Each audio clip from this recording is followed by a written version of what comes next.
So guys, this is a day in the life dito sa K-Racing Muffler. So kaninang umaga, saktong-sakto na pagka-open namin sa shop, may nagpunta agad na Toyota Race para magpa-install ng muffler. And syempre, dito sa Toyota Race na to, merong driver. And si Sir yung pumunta. Kasama niya yung Toyota. So inakyat namin to sa lifter and dinilit natin yung silencer and resonator para magkaroon ng sound.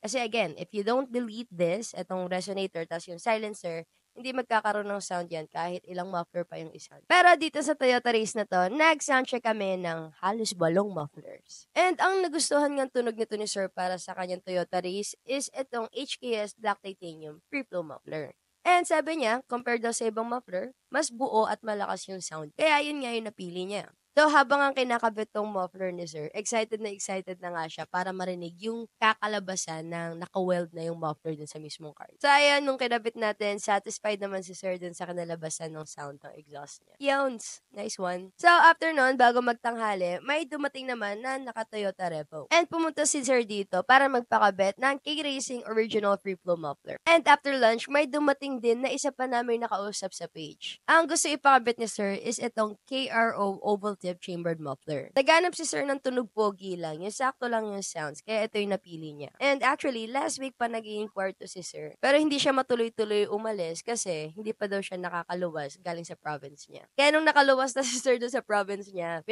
pumunta daw siya agad dito sa K-Racing Muffler para magpakabit ng muffler. And habang ginagawa ng mga technicians itong Toyota Revo, may dumating ulit na galing sa page. And ang balak niya ay magpakabit ng HKS Burn Tip Free Flow Muffler. And alam niyo ba guys, yung may dala nung sasakyan is tito nung nag-inquire sa page. And kasama ng tito ni Sir is yung partner ni Sir at yung kapatid. Yung partner nung nag-inquire, hindi yung partner nun to. Bali, ito yung MG5 ni Sir and ang gagawin natin dito is bolts on. And ang reason daw kung bakit tito na lang ni Sir yung pinapunta niya kasi hindi nga daw siya free. May mga bagay na kailangan pang gawin si Sir. Pero gusto niya na talaga makakabitan ng muffler itong MG5 niya. Bali, hindi muna natin tinanggal yung resonator dito. Kaya nga nung nag-soundcheck kami, habang ka-video call ni Sir yung partner niya para marinig niya yung mga sound. And also, nag-send din kami ng video through page. Nakulangan daw si Sir dun sa sound ng may resonator. Kaya napag-desisyon na ni Sir na patanggal na lang yung resonator din niya. Kaya nga after natin tanggalin itong resonator, satisfied na si Sir dun sa sounds.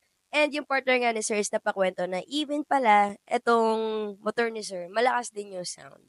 Kaya gusto niya, pati yung sasakyan niya, malakas din yung sound. May dumating naman na nakapag-inquire dito sa page namin na balak magpa-catback exhaust with quad tips. So, yung sasakyan nga na to ni Sir is Ford Raptor. And nakita niya lang din tayo sa ating page along with all our other videos ng mga pickup trucks na naka-quad tips. Bali, pagdating nga dito ni Sir, pinapili natin siya kung